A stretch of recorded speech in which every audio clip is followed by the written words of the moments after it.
You are a champion. Did you know that? Within each of us still reside that seed of a genius, that spark of a champion that needs to be awakened, ignited, or reignited. I prepared a short PowerPoint presentation just because I love visuals. So let's go to it. Keep in mind, this is only a model.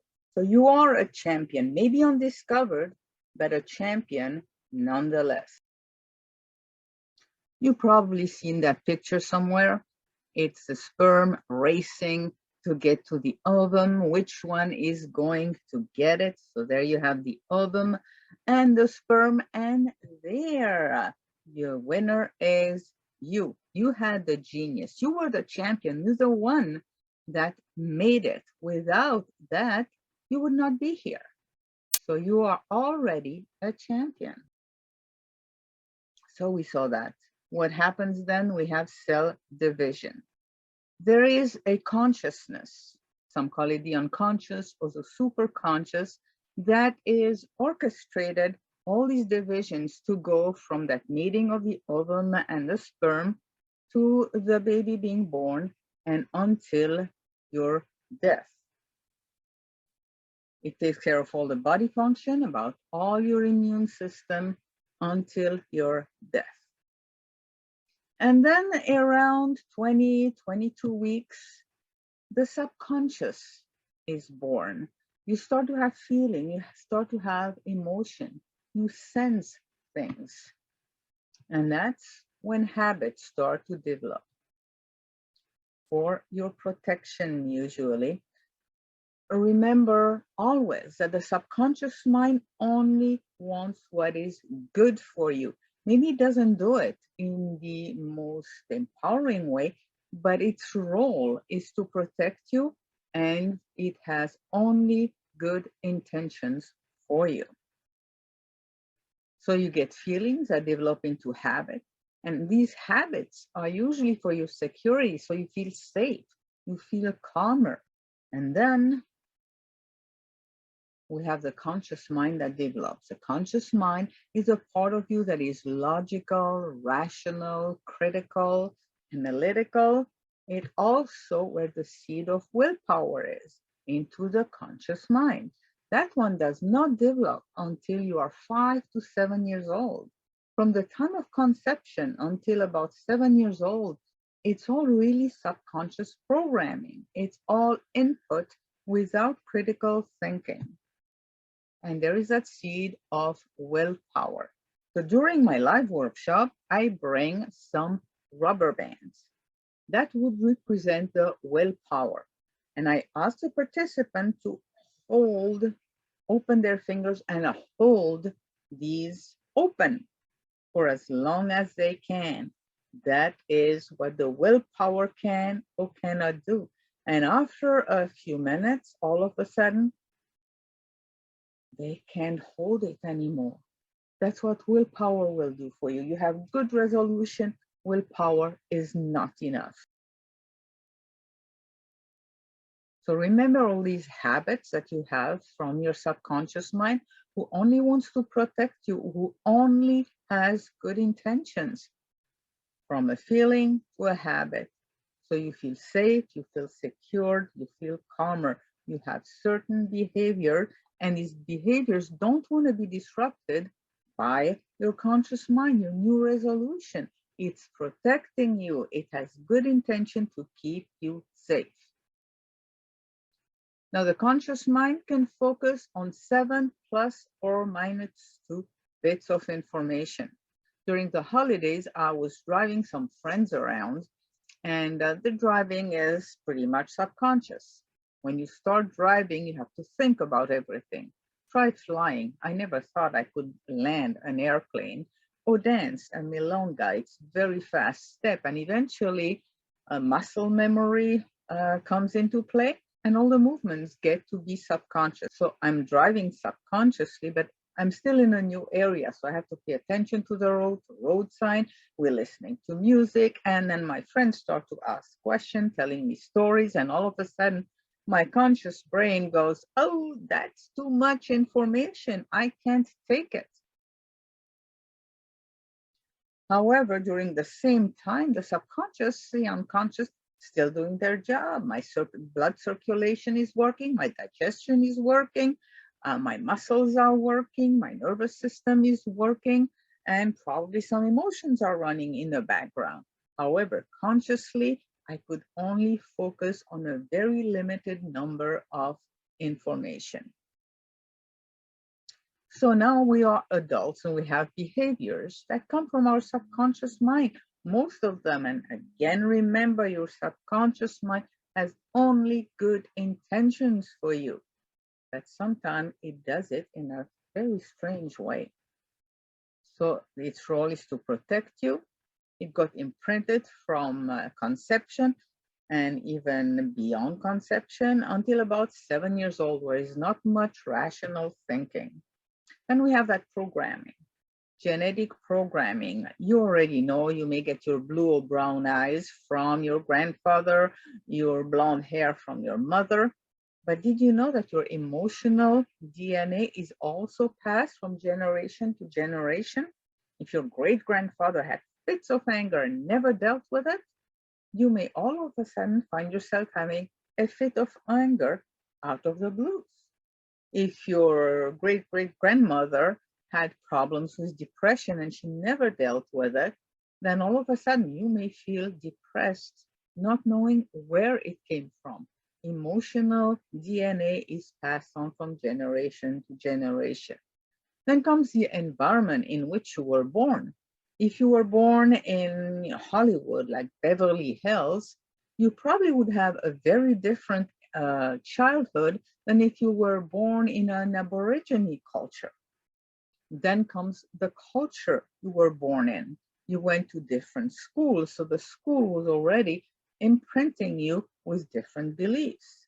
Then you may have had spiritual leaders, pastor, elders, rabbis, priests that gave you some beliefs. Your parents gave you beliefs, your family gave you beliefs.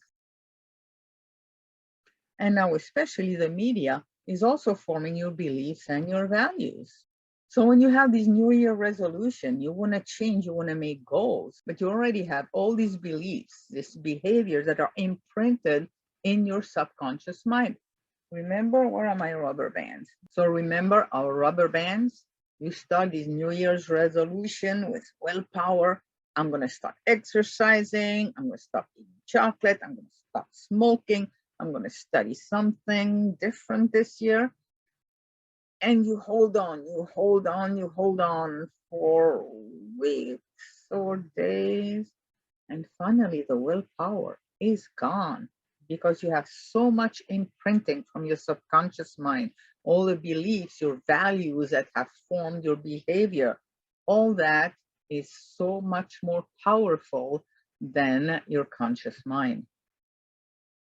So it's like a war going on between your intellectual quotient, your IQ, and your emotional quotient, your EQ. Who is going to win? It's always the EQ, your emotional quotient, which is so much more powerful. Can we do anything about it? Yes, we can. So you probably have bought a computer or a smartphone, and it already came with different programs. Some programs are digital, it's on and off, and for the subconscious mind, it's something like smoking or eating chocolate. You either do or don't do. There is also the analog type program where you have a dimmer, the sound, the light. It's like anxiety. Anxiety is not on and off. It grows, it comes down, it can grow. So it's on a curve. It's called an analog program. And we have millions of programmings, millions of files in our brain. It's the way the circuitry in our brain works. What can we do? Well, just like a computer, there is a delete button. You can delete an emotion, delete an overreaction. Sometimes it's not enough though.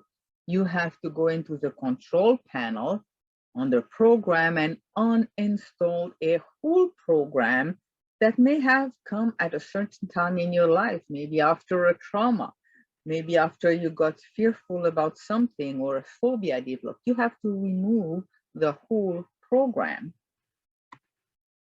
What I actually like to do is to update a program. I like to speak with the subconscious, ask the subconscious mind, why are you using these belief, this behavior?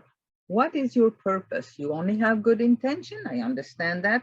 So why is this happening? Would there be a more empowering way to do this?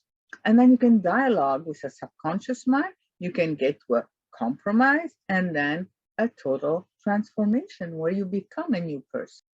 So now you are an adult in charge. You no longer have that tug of war between the IQ and the EQ. That's gone. Think about it. People who are afraid of going into an airplane, it is not very rational because we know that flying is so much safer than driving. And yet most people are not afraid of driving, but they are afraid of going into an airplane. It's not logical. How about smoking? Is smoking a logical, rational behavior? Usually it's not, right? Why are you smoking when you know that it impacts your lung, your health, and the way you smell as well? So why are people smoking? Again, it's a behavior that comes from the subconscious mind because of a belief. The subconscious mind is trying to protect you, to keep you safe from what? From something that happened before usually 7 years old. How about public speaking? Are you afraid of public speaking? That can be changed. You can be much better at scoring high on your tests or your scores in golf. Actually, in golf, the score would go down. But think about different athletic events like being a gymnast or playing football or volleyball or horseback riding. Actually reminds me, I helped a lady who was very nervous on her horse.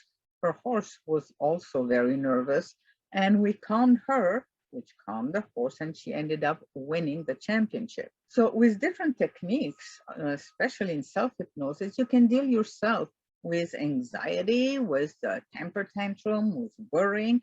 There are easy techniques that can change that brain of yours very quickly. We talk with the subconscious mind, we direct the subconscious mind, and it shifts the brain and you change your behavior. And then you're 100% a champion, the genius, the champion you are meant to be. Now, how do we move these programs? There are several ways. You can do it through meditation, through relaxation, connecting with your inner self. Sometimes a shock can change your behavior, can change your values, and then changes your belief as well. Personally, I love to work with interactive guided imagery. That's where we speak, we dialogue with the subconscious mind. We ask the subconscious mind, why do you have this belief? Where does that behavior stem from? I know you only have good intentions. You want to help me. So why are you doing that? Because I don't see that what I'm doing or believing is really helpful. And then we dialogue. And again, you can get to a compromise. You can get to a total transformation where the behavior or the belief you had when you were a 5-year-old is not appropriate in your adult life anymore. Then there is the other way, which is more direct, is hypnosis. In hypnosis, we direct the subconscious mind to change the brain circuitry. And it does that in seconds. In seconds, you can change a behavior, a belief, only as your conscious mind accepts that. So we talk with the conscious mind, talk to the person. What would you like in your life? Would you like to stop smoking, lose weight, have more confidence when you do presentation, etc.? And then we go to the subconscious mind and we direct the subconscious mind to do what you would like. And within seconds, the circuitry changes, you are transformed, you are the champion you were meant to be.